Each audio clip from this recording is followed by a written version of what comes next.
Dolce e amara di Luciano Somma, recita Gennaro Sansone.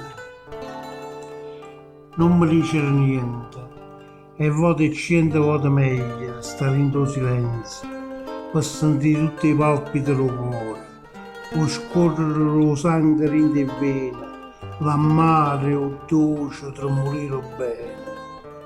Lascia queste parole scritte in coppa alla pagina di quaderno, come gli altri la povera lo tempo, facendo nemica. E tu sai quanto e come.